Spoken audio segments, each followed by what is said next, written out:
তো অনেক দিন পর তোমাদের সাথে একটা ভিডিও আমি শেয়ার করব। অনেক দিন মানে অনেক দিন হয়ে গেছে তোমাদের সাথে কোনো ভালো করে ভিডিও শেয়ার করা হয়নি। তো আজকে অনেক দিন পর একটা ভিডিও নিয়ে চলে আসলাম।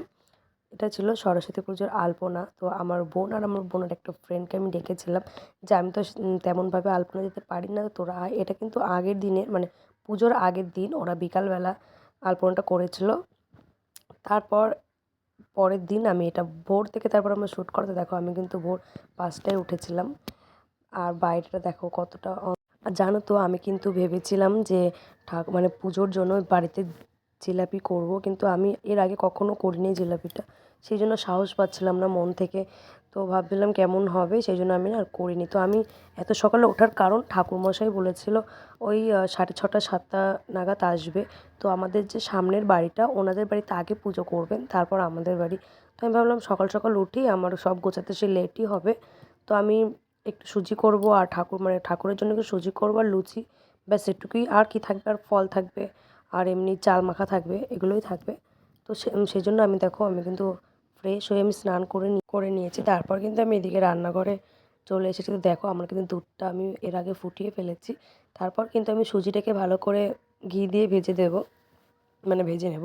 অনেকটা পরিমাণে ঘি দিয়েছিলাম। আর আমি জানো তো 1 প্যাকেটই সুজি করব, বেশি করব না।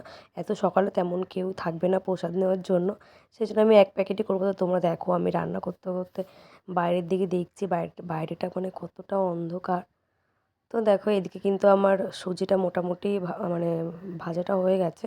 তারপর দুধটাকে দিয়ে ভালো করে ফুটিয়ে রান্না করে নেব। আর এদিকে আমি নিজেই ভাবছি যে আমি কখনো এত সকালে উঠি না। তবে দেখো ঠাকুরের জন্য রান্না করব, সেজন্য কিন্তু আজকে খুবই ভালো লাগছে। সেজন্য তাড়াতাড়ি আমি উঠে পড়েছি। তো দেখো এখানে কিন্তু রেডি হয়ে গেছে। আর আমি কিন্তু নুন দেওয়ার আগে ঠাকুরের জন্য তুলে নিয়েছি। কেননা আমার শাশুড়ি মা বলেছেন যে ঠাকুরেরটায় নুন দিতে নেই।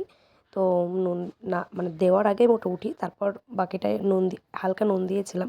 আসলে তুমি দেখবে তোমরা যে পায়েস বা সুজি হোক বা পায়েস, মানে লাস্টে একটু 1 চিমটি মতো নুন দিলে না মিষ্টির ব্যালেন্সটা বেশ ভালো হয়।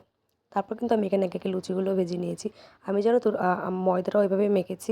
ঠাকুরের জন্য যে কটা করব ততটুকুই নুন দিইনি, আর বাদবাকিটুকু দিয়ে দিয়েছিলাম। আর এদিকে দেখো আমার কিন্তু রান্না করতে করতে বাইরেটা আলো হয়ে গেছে। আর জানো তো পুজো আমি এই 5 বছর পর সরস্বতী পুজোয় আনন্দ করছি। তো আমার 5 বছর হয়ে গেছে, বিয়ে হয়ে গেছে। তারপর থেকে তো কখনো আমার অঞ্জলি দেওয়া হয়নি সেভাবে, আর সেভাবে কোথাও বেরোইও নি। তো আজকে এই 5 বছর পর আমি পুজো করছি একদম নিজের হাতে, ভীষণ আনন্দ লাগছে।